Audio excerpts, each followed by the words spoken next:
credible tels sources que such as Canada.ca et Canada.ca and immunize.ca/fr. Enfin, nous Finally, devons we must continuer de keep mettre en pratique les practicing the mesures de public health santé publique measures qui that se have sont proven to help avérées curb efficaces pour the freiner la spread of propagation COVID-19. de la COVID-19. Même après avoir Even reçu after you votre get your vaccin, vaccine, veuillez please continuer à continue to maintenir la social distance, distanciation physique, wear a à mask, porter un masque et and à vous wash laver your les mains hands frequently. fréquemment. Ces mesures These importantes important vous aident à actions vous will help protéger protect et à nous you and all of protéger us tous against contre this ce virus insistent tenace. virus. Merci à vous Thank tous you for d'être being ici here today. aujourd'hui. Et je vais maintenant I will now inviter le Major invite Major Général General Fortin à Fortin to deliver prononcer son his remarks. allocution. Merci. Thank you. Merci, Dr. Nu. Good afternoon, everyone. So to date, we have distributed over 20 million COVID-19 vaccines. We're aiming to distribute a cumulative total of over 25 million doses by the end of the month, this month. And our overall projected goal is for over 40 million by the end of this quarter. Earlier this week, we completed the deliveries of 2 million doses of Pfizer-BioNTech. We have also received 655,000 doses of Astrazeneca from COVAX facility earlier today. Provinces have received the allocation table and are invited to place the order for deliveries as early as beginning of next week. The situation at AstraZeneca is evolving, and we'll work with the provinces in terms of their supply needs. We want to assure everyone that sufficient supply will be available for those who want a second dose of AstraZeneca or who cannot take an mRNA vaccine. Looking ahead, we expect to receive over 2 million doses of Pfizer per week, of Pfizer-BioNTech, for the remainder of the month. For the month of June, this will increase to about 2.4 million doses a week, and we're currently in the process of confirming the number of doses we can expect per week in July. For the week of May 17th, so next week, we can expect to receive over 1 million doses from Moderna, and we continue to work with the manufacturer to determine upcoming delivery schedules. Last week, the National Operations Center held a summit on vaccine deployment with over 130 participants from federal, provincial, and territorial governments, indigenous organizations, and international guests. It provided us with the opportunity to share insights and best practices on vaccine rollout between different jurisdictions, such as the use of Pfizer-BioNTech in pharmacies, implementing drive-through clinics. We learned from each other's experiences on how to increase efficiency at all levels. Our next step will be holding bilateral engagements with each province and territory in early June to get a sense of each jurisdiction's progression on how we can best continue to support federally in their respective vaccine rollout efforts. In closing, we continue to work with provinces and territories so that they're properly informed to adjust vaccination plans commensurate to the quantity of doses that we're delivering. Bon après-midi à tous. Nous avons jusqu'à maintenant Good distribué afternoon, plus everyone. de 20 To millions de date, we have doses de vaccins distributed contre la over 20 COVID-19. million doses Nous of visons COVID-19 distribuer en plus vaccines. We are aiming en to tout plus de distribute 25 a millions de doses de cumulative vaccins d'ici total la of fin over du mois. 25 million vaccine doses by the end of the month of May. Le but global prévu And est our overall d'atteindre au-delà projected de goal 40 millions de is for doses over d'ici la 40 fin de million ce trimestre. vaccine doses distributed by the end of Plus tôt this cette quarter. semaine, nous avons terminé la Earlier this livraison aux week, provinces de we 2 millions de completed doses de vaccins deliveries of 2 million Pfizer-BioNTech. doses of Nous avons aussi reçu Pfizer-BioNTech plus to tôt aujourd'hui provinces. 655 We 000 have doses also du vaccin received AstraZeneca 655,000 doses of du moyen AstraZeneca from the COVAX facility du mécanisme earlier COVAX. today. Les provinces ont reçu le tableau Provinces de have received répartition the des vaccins et sont invités allocation à faire leur table commande and are invited de to place their livraison order for dès le deliveries début de la semaine prochaine. as early as the beginning of next week. La situation concernant le vaccin The situation d'AstraZeneca with évolue. Nous AstraZeneca travaillons is avec les evolving, provinces and we will work with the pour ce qui provinces est de in terms leurs of their besoins en supply matière needs. d'approvisionnement. Nous voulons We vous want to assure rassurer que des everyone stocks that suffisants sufficient seront supply will disponibles be available pour for les those who want a personnes second dose qui of the souhaitent obtenir une AstraZeneca deuxième dose du or who vaccin cannot take an AstraZeneca ou qui ne peuvent pas mRNA recevoir un vaccin vaccine. ARN. Nous nous attendons à Looking recevoir plus de ahead, 2 we millions de expect to doses de receive vaccins over du 2 million Pfizer-BioNTech doses per par week semaine of la semaine Pfizer-BioNTech for the prochaine et remainder of the month. pour le reste de ce mois-ci. Et pour juin, nous For the attendons month à of June, recevoir this environ will increase 2,4 to millions de doses around par semaine. 2.4 million Le doses per processus de week, confirmation des and quantités we à are currently recevoir in the pour le process mois of de juillet confirming the est number toujours of en cours. doses we can expect in July. Pour la semaine prochaine, la semaine du 17 For mai, next nous week, the attendons week à of May recevoir plus d'1 17th, million de we can doses du expect to vaccin receive Moderna. over 1 million doses from Nous continuons à Moderna, travailler avec le and we fabricant pour continue fixer to le work with the calendrier des livraisons manufacturer futures. to determine upcoming Pour ce qui delivery est schedules. de Lors de la semaine dernière, Last on a conduit The National Operations avec le Center Centre national des opérations held a un summit on sommet sur la vaccine deployment. distribution des vaccins. Plus de There 130 were over représentants du 130 gouvernement fédéral, participants des from gouvernements federal, provinciaux et provincial, territoriaux, and territorial governments, d'organisations autochtones et indigenous d'invités étrangers y ont organizations, participé, and ainsi que international l'industrie. guests, as well as Le sommet industry. nous a donné l'occasion The summit d'échanger des provided idées us et with des the pratiques opportunity to share exemplaires insights and best sur practices le déploiement on des vaccins vaccine entre les rollout différentes between different administrations, jurisdictions, comme l'utilisation du such vaccin as the use of Pfizer-BioNTech Pfizer dans les pharmacies, BioNTech in la mise pharmacies, en œuvre and de implementing services de vaccination à drive-through l'auto. clinics. Grâce à nos expériences We respectives learned from à each travers le other's pays, nous avons appris experiences on comment how to accroître increase l'efficacité à tous les niveaux. efficiency at all levels. La prochaine étape Our consistera next step à tenir will be des holding engagements bilateral bilatéraux engagements avec chaque province et with chaque each territoire, province comme and on le fait assez territory, souvent, mais on va le faire as we encore une fois au regularly début do, juin, and we'll do pour it in avoir une early meilleure idée June de la to get a progression de sense chaque of each administration jurisdiction's et de la façon dont nous progression pouvons continuer and de how les we can appuyer dans continue leurs to efforts de support vaccination. them in their En respective vaccine conclusion, rollout nous efforts. continuons de In travailler avec les provinces et closing, we territoires continue to afin work qu'ils with disposent de provinces and l'information territories requise pour modifier so leur that plan they de are properly vaccination informed to en adjust their fonction des quantités vaccination de plans doses que nous allons commensurate livrer. to the quantity of doses we are delivering. Alors, ça termine mon élection. That concludes my remarks. Thank you very much. I'm now ready for your questions. We will now open the phone lines to questions. We ask that you limit yourself to one question and only one follow-up. We will be taking your questions in both official languages. Nous vous demandons de vous limiter à une question et seulement une question suivie. Vous pouvez poser vos questions dans l'une ou l'autre des langues officielles.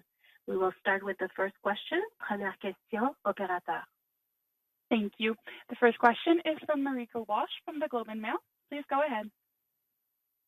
Good afternoon. Thanks for taking my questions. Dr. New, I'm hoping you can tell us a bit more about what the Public Health Agency's stance is now in terms of buying more AstraZeneca shots.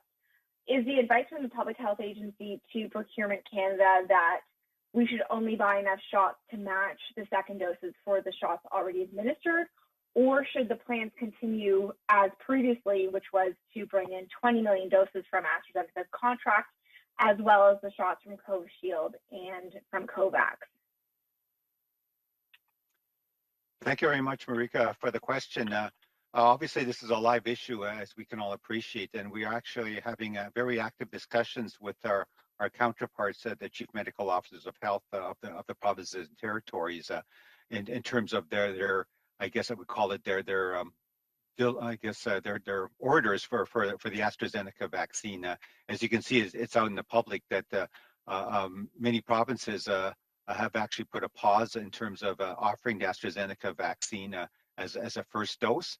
But as I said in my remarks, and certainly the provinces and territories are also in agreement that based on the individuals who received the first dose, that certainly we should make sure that they have access to getting an AstraZeneca vaccine for their second dose, as per the schedule for this vaccine, which is still according to the product monograph, which has obviously been the case for millions of people that have received the full course of the AstraZeneca vaccine, as we see in the UK and in other countries.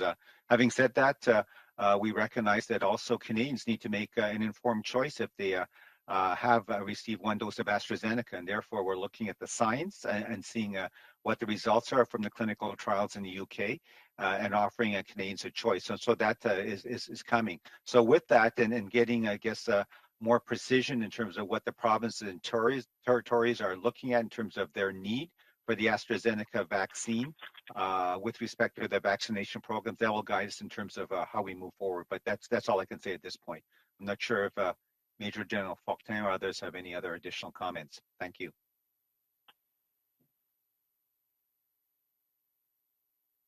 Thank you. So my question then is just to be clear, Dr. New, are you saying that you are debating whether to pursue further orders? Is that what you're saying? That's the message I get, but it was a bit unclear. And then my second question was actually for Mr. Fortin, Major General Fortin.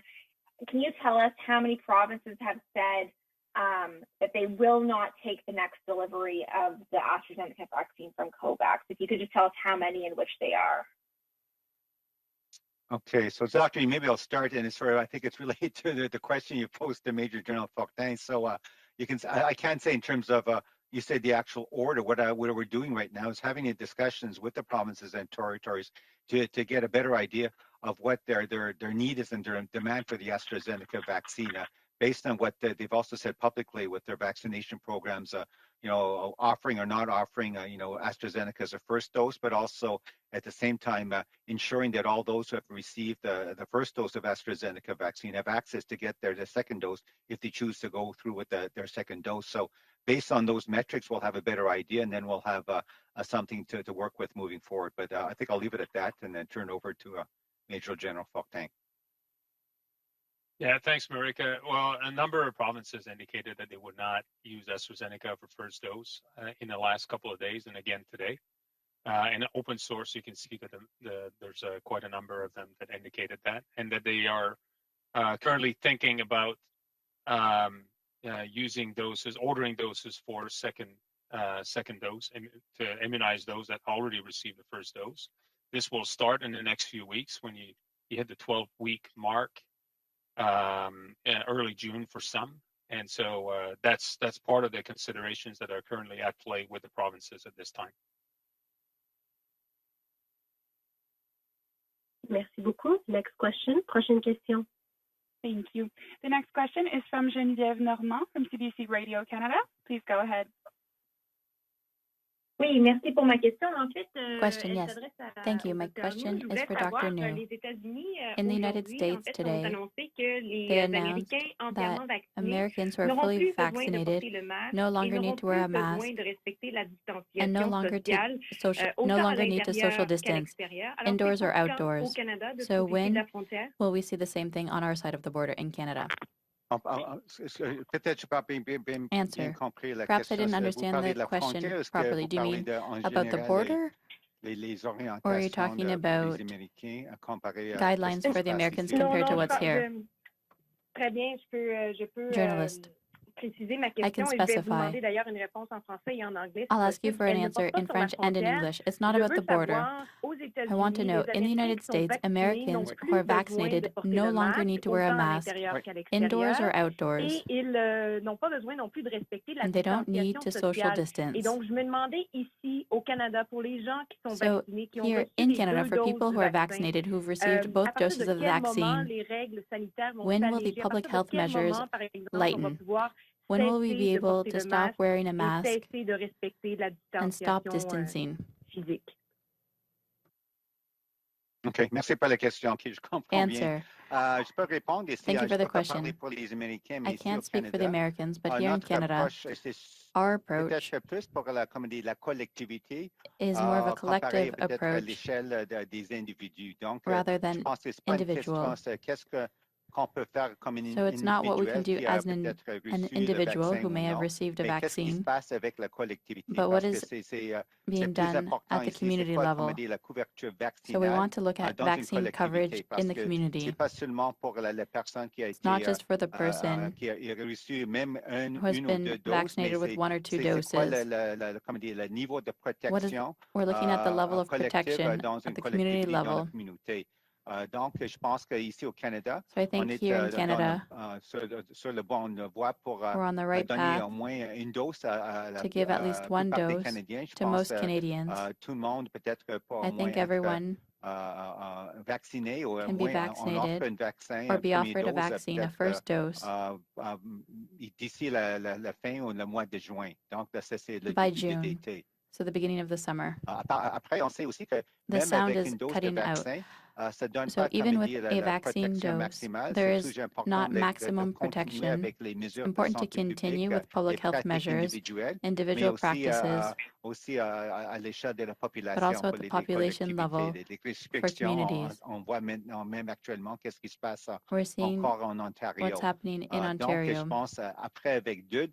So with 2 doses, it's not that everyone can do what they want. It's a matter of looking at indicators, what's happening in communities at the local level. vraiment because we avoir want un taux faible to have a low rate nouvelles of infections. new infections, C'est par exemple l'incidence des the cas, incidence mais of aussi peut-être cases, des autres indicateurs and comme also perhaps other le indicators taux de positivité like the pour les positivity dépistages rate laboratoires, for le lab taux de testing, reproduction the réelle, reproduction mais aussi number, c'est quoi l'impact sur and le also what is système the de soins de impact santé comme on the healthcare le taux system des for hospitalisations the et rate of aussi hospitalizations les admissions aux unités de soins intensifs. and Donc, pour ICU nous admissions. autres ici au Canada, So on for us doit in garder Canada, tout ça we need to keep all of ensemble that avant in mind peut-être avant que les autorités de before santé publique public à health l'échelle locale authorities at the local commencent level peut-être à assouplir les begin mesures de santé publique. to lighten Je ne sais public pas si health je peux measures. répéter ça en anglais Would you ou like me to repeat that in English? Yeah, please. I would appreciate that.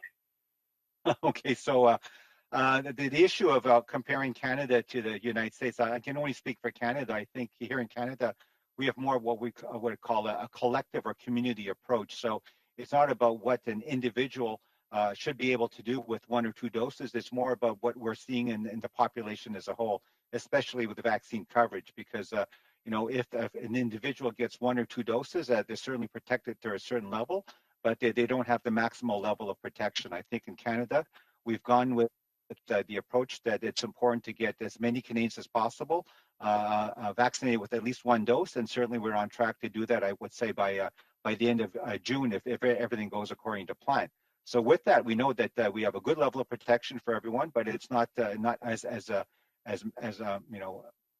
high as it could be, and so therefore it's still very important for everyone, both as individuals, to continue practicing all of the good individual public health measures that we've repeated ad nauseum. The physical distancing, the use of a face mask and the hand washing, but also at a community level in terms of what restrictions local authorities place in terms of maybe businesses remaining closed and so on and so forth. And once we get to a certain level of what I would call vaccine coverage in terms of a certain percentage, then in combination with indicators that also give us an idea of how well the community transmission is being controlled, that will give us a better idea of what not just an individual, but each of us can do. For example, we're looking at indicators such as obviously the incidence rate of new infections, but also things like the reproduction rate, looking at the lab positivity rate, obviously also looking at the impacts on the healthcare system with respect to the hospitalization rates, what are the admissions to the intensive care units, and so on and so forth. So I think we need to look at the indicators as well. And if all that is looking good at a certain point in time, along with high vaccine coverage, that's the point I think that certainly local health authorities will be able to consider loosening restrictions and what Canadians are able to do. But I would certainly say that for something like the face mask, I would say that would be probably one of the last things to go. I think it's just a good practice to keep on right until the fall, until obviously hopefully everyone will have received 2 doses by September. Thank you. Très bien. Et pour ma question de relance, si vous pouvez me permettre, For my follow-up, savoir, c'est quand on regarde les statistiques à l'heure actuelle when we à look at the travers le pays, statistics évidemment, throughout the country currently, le nombre de cas the number est of en cases baisse, mais is c'est going encore down, élevé. Alors, but it's still high. Dr. New, qu'est-ce que So, ça va Dr. New, prendre what will it pour take déterminer que la pandémie to est decide terminée that the au pandemic Canada? Si is vous pouvez over répondre en in français et Canada? en anglais, s'il vous Please plaît. answer in French and in English. Okay. Je sais pas, je pense que pour I don't know. déclarer comme la fin de la To declare the pandémie, end je of the pense que pandemic, c'est pas comme un chiffre, une date I don't think exacte. Je it's an pense que exact tout le number or monde date. maintenant, même moi, I je think pense everyone, qu'on a l'idée que even I le have the virus, idea that la the virus, COVID-19 va circuler COVID-19, pour is un going to bon bout de temps. circulate C'est pas for seulement peut-être a good cette stretch, année, mais maybe not peut-être just même this pour year, des années but for suivantes. Donc, perhaps je years pense to que come. c'est plus peut-être c'est mieux peut-être So de perhaps penser de it's better to comment on think peut vivre about avec how we la can live with COVID-19 au moins, COVID-19, comme on dit, un niveau, un taux d'infection gérable. Ça, a manageable c'est level of le point numéro infection. 1. So that's the first Mais comme point. j'ai dit, pour peut-être retourner But as plus I've said, comme on dit, une vie normale to ou get même back avant la to COVID-19, normal c'est life important as it was before COVID-19, de bien contrôler. C'est it's maintenant important vraiment une to combinaison control it comme les well. deux volets There's the importants. two Un, c'est aspects. toujours First, de to continue the vaccine rollout, having as many Canadians vaccinated as quickly as possible, and at the same time, continue with our public health measures. And at a certain point, it's important to see in a community what's happening with the indicators, like the rate of infection, the rate of hospitalization, intensive care unit admissions. If all of the indicators are trending in the right direction,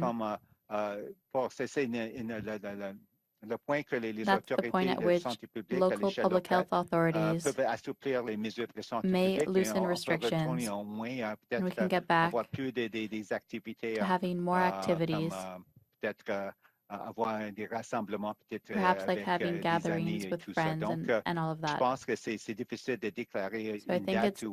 difficult to declare the end of the pandemic, but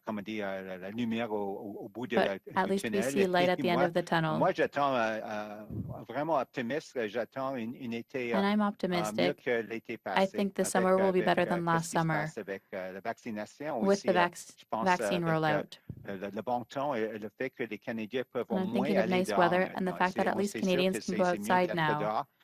We know it's better to be outside than inside. In English, I think it's difficult to actually declare, quote, an end to the pandemic and what that might entail. I think, experts or scientists around the world, I think myself included, would probably say that we were going to be living with COVID-19 for quite some time, for maybe even several years. We're not going to eradicate or eliminate it. And so it's more about how do we live with COVID and have it sort of maybe circulate at what we call manageable levels. So that's point number one.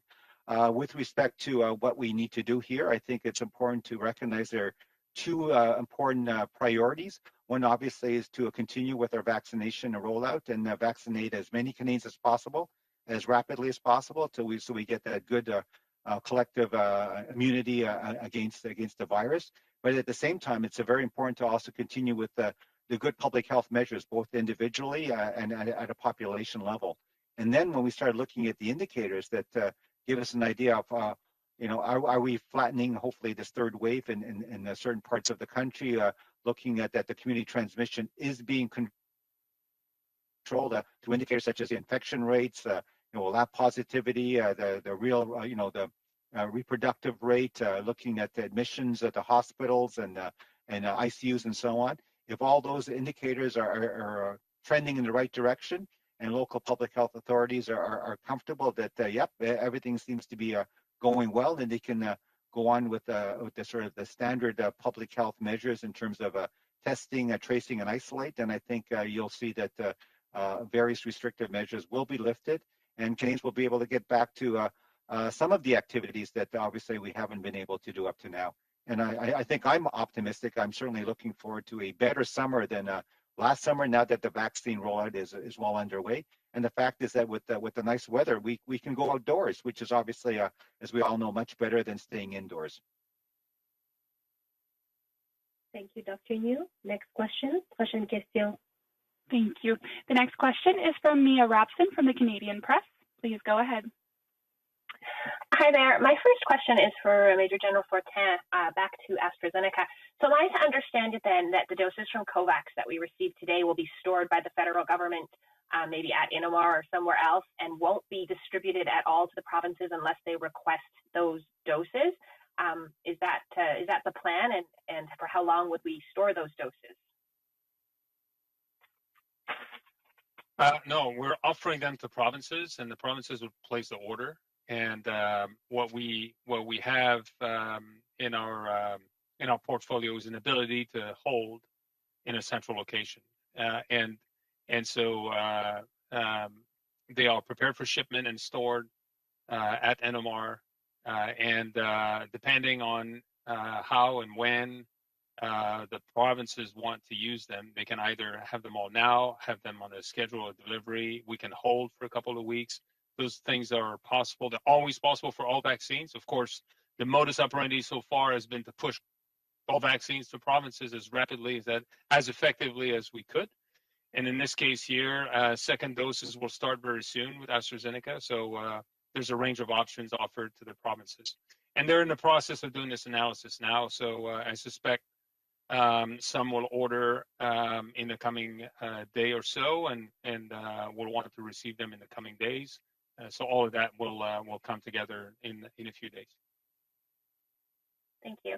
And Dr. New, you said that the recommendation is that, or the advice information is that 12 weeks is a better period for the second dose, although we have been told up until now that most people would wait potentially up to 16 weeks. Are you saying that if someone hits 12 weeks and there are doses of AstraZeneca available, that they should go ahead and get that shot at 12 weeks? And knowing that that's just a few weeks away for the first people who received AstraZeneca in March, when can we expect to see data or advice from NACI that says whether or not they should get that or get a different vaccine? Thank you very much, Amaya, for the question. So to the first point in terms of the 12 weeks, certainly the good data coming out of the various trials in the United Kingdom about extending the interval. The studied interval was up to 12 weeks, and so certainly the indications are that it's actually better to wait for that interval.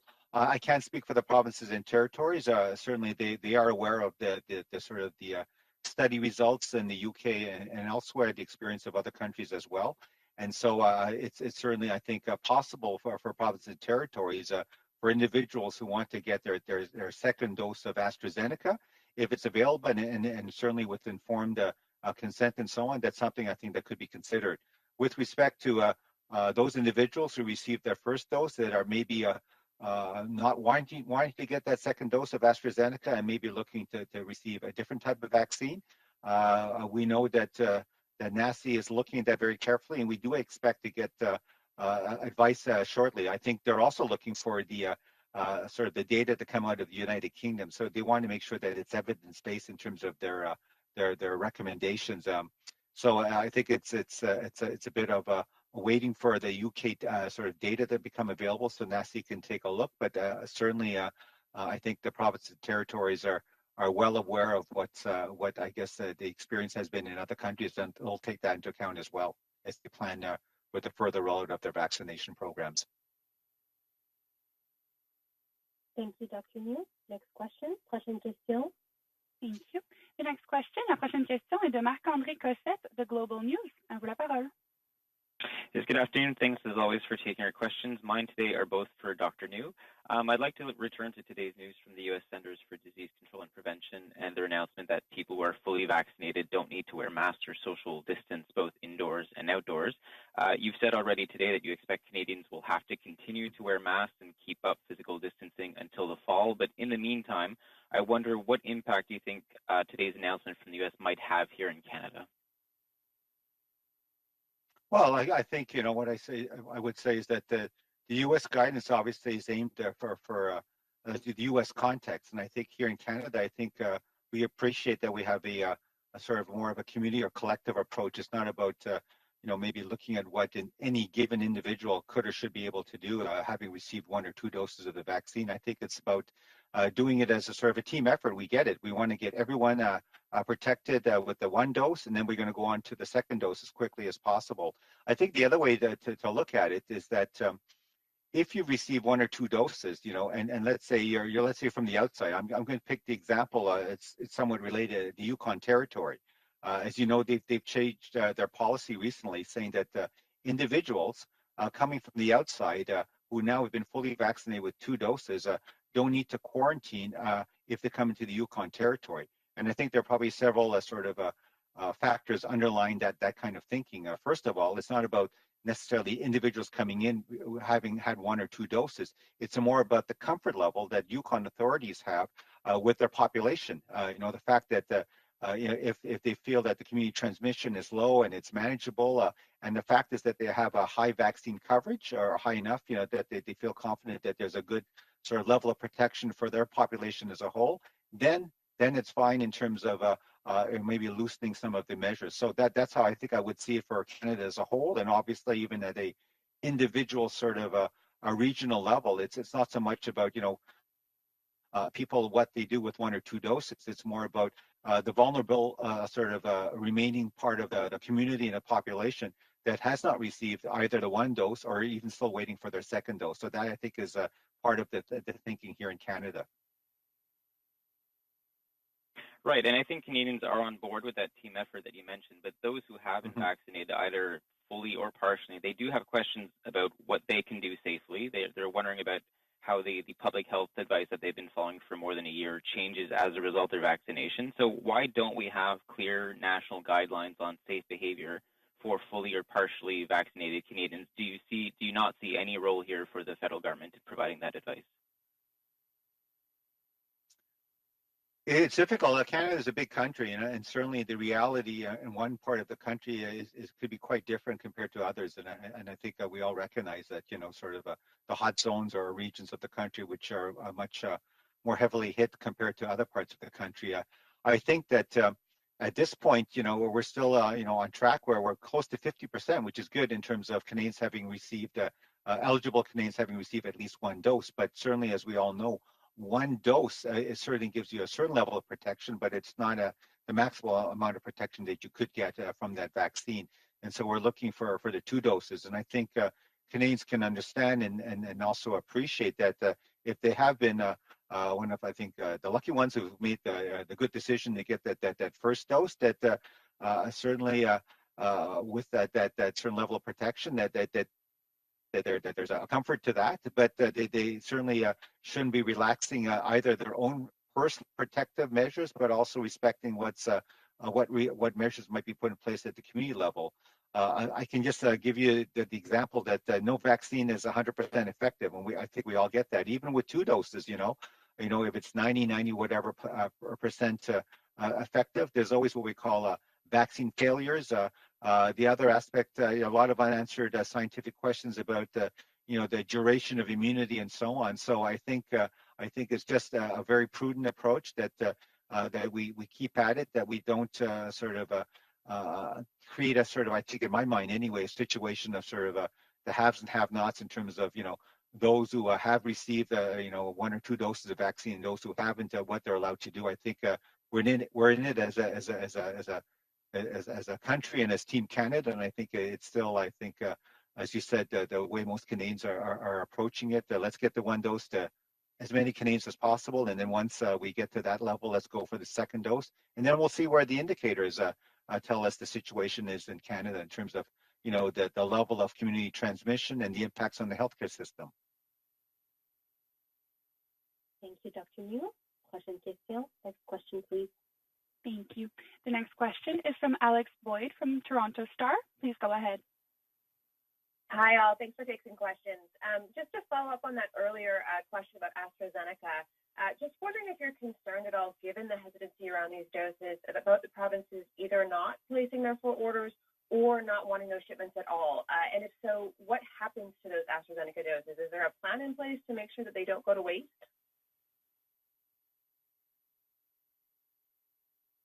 Yeah, it's General Fortin here. So those doses are good for 3 months they're good till end August.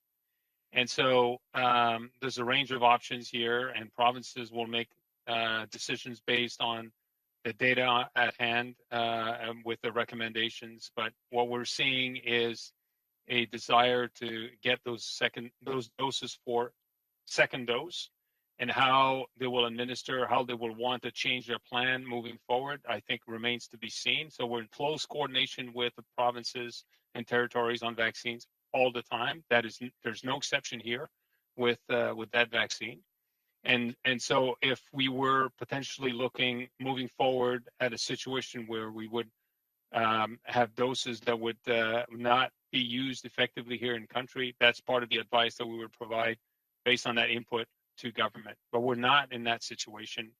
We would be speculating about what would be done, could not be done with the 655,000 doses that arrived this morning. Thank you. And just a follow-up, probably for Dr. New, I know you've talked about this a little bit, but just hoping to confirm if we're still working off that end of June deadline for everyone to get their first dose, or if there's kind of an updated goal, I guess, in mind here. Those latest projections do seem to suggest it might be mid-month or sooner, just kind of depending on how many of those are first doses versus second. Yes, I think we're on track. Certainly, if you look at the sort of the expected deliveries of the vaccines coming into the country, I think we're well on track. And I think the Prime Minister himself said it, that he's talking about sort of one dose for the summer, and summer is sort of technically I think June 21st. So by the end of June, I certainly anticipate the beginning of summer that all Canadians are eligible to receive the vaccine will have received or at least been offered that first dose. Thank you, Dr. New. Next question. Prochaine question. Thank you. The next question is from Glenn McGregor from CTV News. Please go ahead. Hi, a question for General Fortin. You say you're in close consultation with the provinces on the flow of vaccine. I'm curious about how many doses across the country of Astrazeneca are now approaching their expiry date, and given this new advice about waiting 12 weeks between first and second, what advice you're going to give the provinces that are facing the possibility of having doses expire before they can get them into people's arms? Yeah, thank you for your question. So there's about, the last time I checked earlier today, 270,000 doses of AstraZeneca left in country. And they are good until end June. So there's still time for them to be used as a second dose. And if required to move them around in a country to different jurisdictions that want to use them, to population that want to use them, that's certainly part of our activities here, part of my responsibility here to help coordinate this move one way or another. Responding to a question from my colleague from the Toronto Star about the possibility of sending vaccine back, I understand you think this is a government decision, but have you had discussions on the logistics of how that would work, either returning the AstraZeneca doses that were loaned to us from the United States and also the possibility of returning doses that were drawn on the COVAX facility? Have there been any conversations about how physically or logistically that would happen? Well, myself and a number of my colleagues, including those with me on this call today, we are in a position to work. We have been working on advice to the minister and to decision makers here, and the content of which I'm not going to share, but there's a range of options that we continue to investigate and contingencies and a number of things to include what we would do with future doses. But again, that's part of advice that we are preparing. And that would be offered to ministers for decisions. Thank you, Major General Fortin. Next question. Prochaine question. Thank you. The next question is from David Thurton from CBC News. Please go ahead. I just wanted to follow up with the questions about AstraZeneca expiring, Major General Danny Fortin. It is a real concern, at least to some countries. Like we've seen some countries in other places in the world who have had to send back AstraZeneca because of, there just wasn't uptake. There was a lot of vaccine hesitancy. So it's a real concern for some countries. So can you tell us, is that something that you're seriously contemplating? Do you have a plan to deal with extra doses that are about to expire and how you'll use them, how you'll utilize them, especially if provinces don't want to take them? And if you can answer that in French as well, my colleagues at Radio Canada would be deeply appreciated. Well, I'll ask my colleagues to see if they have comments after I make mine. But I would say, again, it's part of the number of scenarios that we're looking at, and we'll prepare advice to, with colleagues for ministers to make decisions on that. Now, I think it would be premature to jump to the conclusion today that we're running into a problem with the doses that we have in country. So there's still time to utilize them across the country. There are no doubt Canadians that will be interested in getting a second dose of AstraZeneca. I don't know, we don't know what the number is, but that's part of the work that our colleagues at the provincial and territorial levels do every day, and it will start really getting into this meaningful work of planning for the second dose and the careful synchronization of what they require all types of vaccines, AstraZeneca included, and do the careful calibration of what you need when. En français, je vous dirais que mes collègues ont peut-être des commentaires à ajouter par la suite, mais je vous dirais que ça fait partie des différentes considérations qu'on met ensemble dans la préparation de conseils, d'avis, de recommandations pour décision par les ministres, avec nos collègues. Maintenant, pour ce qui est d'utilisation des doses présentement au pays d'AstraZeneca, comme pour toute autre dose par ailleurs, les provinces sont bien au fait des doses qu'ils ont en leur possession, les dates de péremption, puis ils vont ajuster leur plan en conséquence. Au besoin, on redirigera des doses à d'autres endroits au pays pour une utilisation maximale. Et puis, les provinces, nos collègues au sein des provinces et des territoires, tous les jours travaillent sur le déploiement des vaccins. Et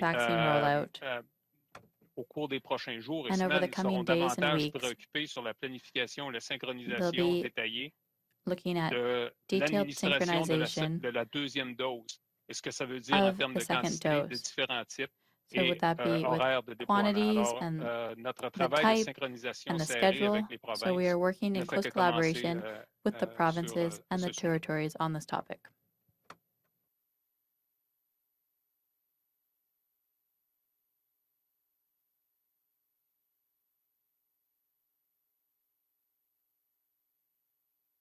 Thank you. We will take the next question from Alison Martel from Reuters. Please go ahead. Thank you. So 28 cases of it suggests the incidence is higher than 1 in 100,000. How many doses of the Astrazeneca vaccine and Covishield have been administered in Canada? And do you have an updated incidence estimate? It's Dr. New. Maybe I can start. Yes, we have a very robust, obviously, surveillance system for safety. I can say that at this point, and certainly Major General Fontaine can correct me if I'm off, but I would say it's a little bit north of 2 million doses of the AstraZeneca vaccines which have been administered in Canada. But in terms of the adverse events and doing sort of the calculations and the incidence rate for VIT, I would defer to the individual provinces and territories because they have a better sort of visibility in terms of what's happening in their jurisdictions. We get reports at the federal level that gets rolled up, and then we can sort of do a calculation across the whole country. But I think it's probably more precise, sort of at an individual sort of provincial and territorial level. I will say that the number is somewhere about 1 per 100,000. It might be a slightly sort of a higher risk than that based on some of the reports we're getting. But I would say at this point, I can't give you a precise number because if some cases are still being investigated, they haven't been fully, I would say, confirmed and as being VIT. And I think I would leave it to the provinces and territories to give you the more precise data and sort of the incidents within their jurisdictions. Thank you. Understood. Thank you. Do you have the update on the Johnson & Johnson doses that are in the country? Is the conversation about them entirely about the operations at the emergent facility, or is it also about the risk of VIT?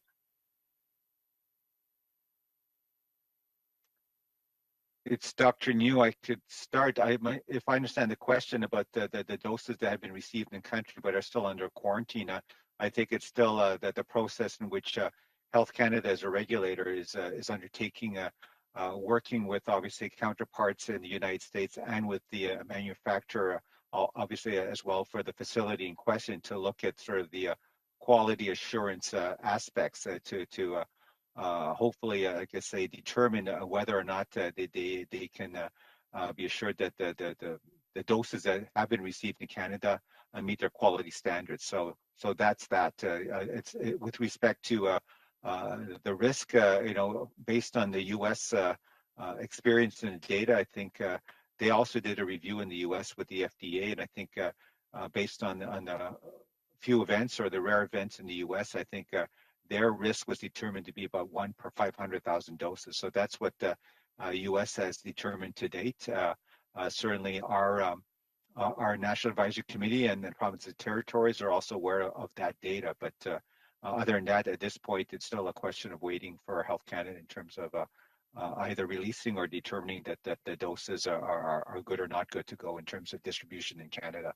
But I'll leave it to other colleagues here if they have any additional information. Thank you.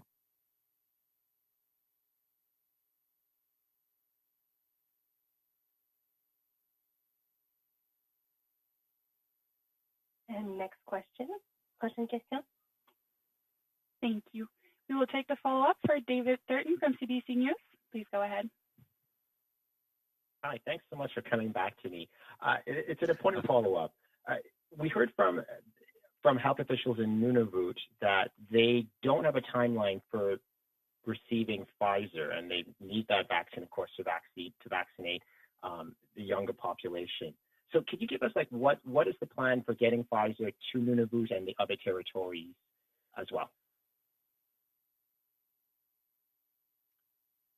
Yeah, so we're in coordination and consultation with the provinces and territories on addressing that specific new cohort, the 12 to 17-year-old in the territories that are now eligible for a Pfizer vaccine. And there have been exchanges, conversations between provinces and territories on exchanges. Some have been executed, some are planned, where incoming Moderna doses would go to the territory, to the province, in exchange for Pfizer doses redirected to the territory. In the case of Nunavut, we're still working with Nunavut and identifying provinces that are willing to do the swap. That should not be a problem. I don't anticipate that being a problem moving forward, but we're very much in the space of coordinating that over the next couple of weeks.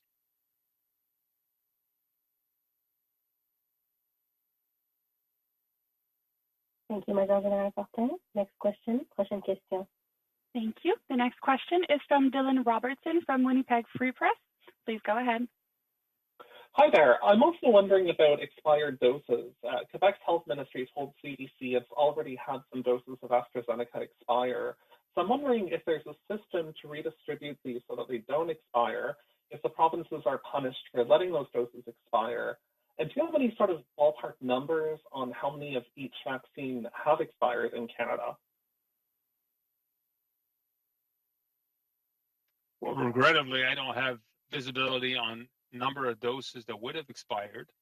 What I'm tracking is out of the 2.3 million AstraZeneca distribution to date from different lots and different sources, those remaining should all expire end of June. And so that's something that we'll look into here.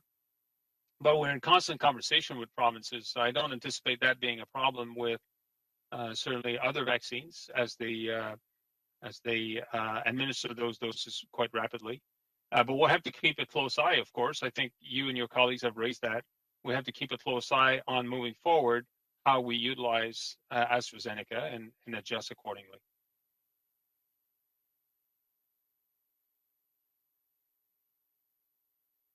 And for Dr. New, I was just wondering about your comments about a team effort. It's not about one or two doses, it's about the vulnerable part of the population. Is this your personal opinion, or is this the advice that the government is getting on how to, not offer any, perks for people who have doses before other people? And did this come from the medical officers of health from the provinces, or is this more of a central idea?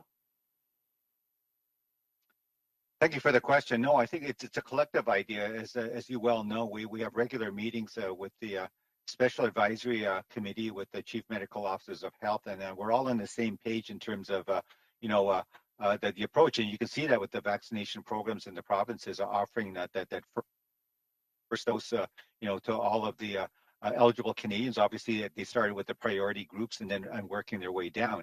And then hopefully moving on quickly to the second dose, and we're all on the same page as well with respect to that. Even with the one or two doses, we have to look at the indicators. It's all about what's happening at a local level in terms of community transmission. Are we pushing the case counts down? Do we have a sort of the case counts, I would say, at a very granular level under control, or at least a manageable level, so that it's not obviously having impacts and overloading or overburdening the healthcare system. So those are the kinds of things that all of the chief medical officers of health, I would say public health authorities across the country are all sort of seized with in the same way. And therefore, the issue of giving sort of special privileges or so for individuals, especially with the one dose, I don't think is really something that anyone's seriously looking at. I think with the one dose, I think we just keep at it, and I think what I mentioned earlier, I think the chief medical officer of health would also agree is that yes, with the nicer weather, with our summer coming, certainly we can anticipate that with people getting their first dose, that you can probably go outside, get together, maybe a small gatherings with your family, for a barbecue and so on. But in terms of mass gatherings, other types of activities such as that, I think we'll be waiting more down the road as more and more Canadians get vaccinated, and as hopefully the result of our public health measures right now, we're driving the case counts down and flattening sort of that third wave in many parts of the country. Thank you. Thank you, Dr. New. That will be all for today's technical briefing. C'est ce qui met fin au briefage technique pour aujourd'hui. Merci beaucoup d'avoir été avec nous et à la prochaine.